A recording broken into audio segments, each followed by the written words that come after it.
One of my friends is a paramedic in New York. Don't ask me why, but it was always his dream to become one. And New York being the big and wild city that it is, he has of course seen some crazy things. He doesn't talk about his experiences much, since they are always very personal and often disturbing. But I know that he has encountered his fair share of gruesome stabbings and gunshots. For example, he told us how one time some kids were playing with a shotgun and one of them got his jaw blown off.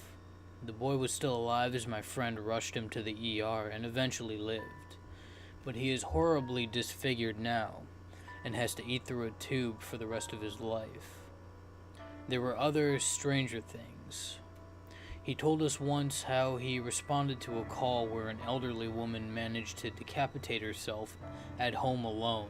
They found her body sitting in a chair in front of the TV, which was still on, and her head was laying on its side in the middle of the floor beside a puddle of blood.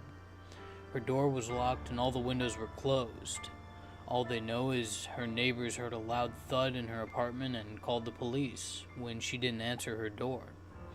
But no one has figured out exactly how it happened. Yet, by far the strangest, creepiest story that he ever told us is the one about the mysterious subway deaths that happened several years ago. A few of my other friends and I were hanging out at his apartment one time, drinking and listening to music, when the topic of ghosts came up.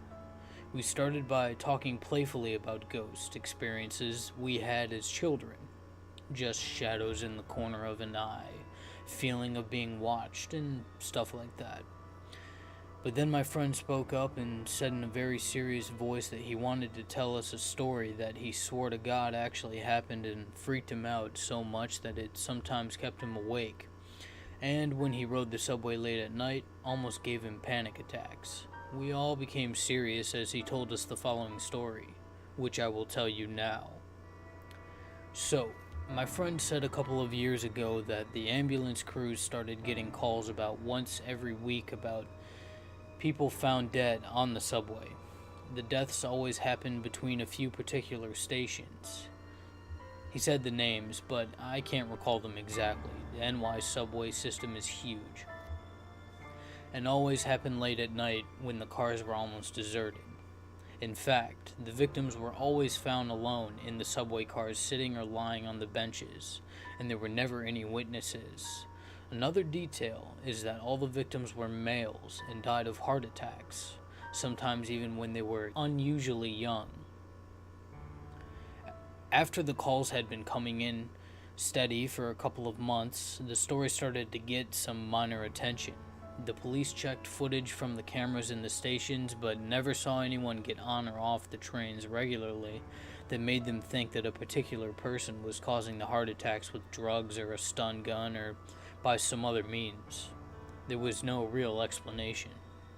It seemed that some unlucky guy would be riding a subway car, everyone else would happen to get off, and then sometime when he was alone in the car between stations, he would simply have a massive heart attack and die.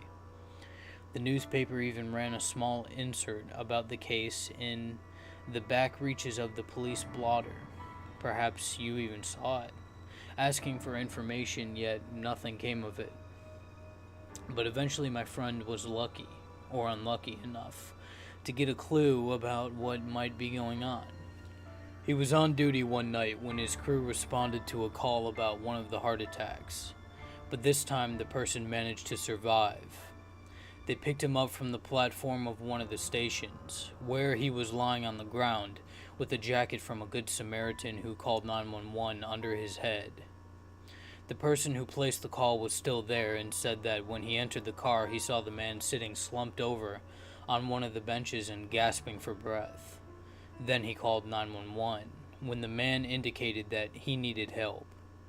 My friend assisted in strapping the guy, who was about 40 or so, into a stretcher and was with him in the back of the ambulance as they went to the emergency room. The man was well enough to talk, and my friend listened to him while he did whatever medical things one does in such a situation. Soon he realized that something abnormal was going on in the subway. something that still disturbs him to this day.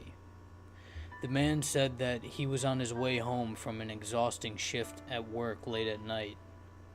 There were just a few people in the car when he boarded, and he was very tired and started nodding off as he sat in the car. He said he remembered at one point in between naps that the car became deserted except for him. Then he suddenly awoke to find himself paralyzed. He could see in front of him what was going on, but couldn't move anything, not even blink. He tried to yell, to moan, to do something, but the only result of his inward efforts was silence. He said that he had experienced sleep paralysis before, usually at home, but it was what was happening next that almost killed him. As he was sitting there paralyzed, the train rolling between stations, he saw a little girl walking towards him. She was neither happy nor sad, he said, just an average little girl like you would see walking down the street. But she was transparent, as if she were watching a reflection in a window. He began to feel extremely anxious as she came nearer, but still couldn't move. She did not look at his eyes, but he said that she looked at him as if she knew him. She acted like it as well. She climbed up into his lap and curled herself into a ball as if to sleep, just the way you often see little girls do with their parents when they are tired. At that moment, he said his heart attack started.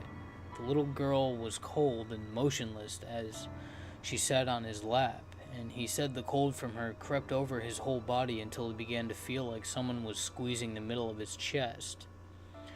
He started to lose his breath, but there was nothing he could do. The little girl just sat there on his lap, filling him up with cold.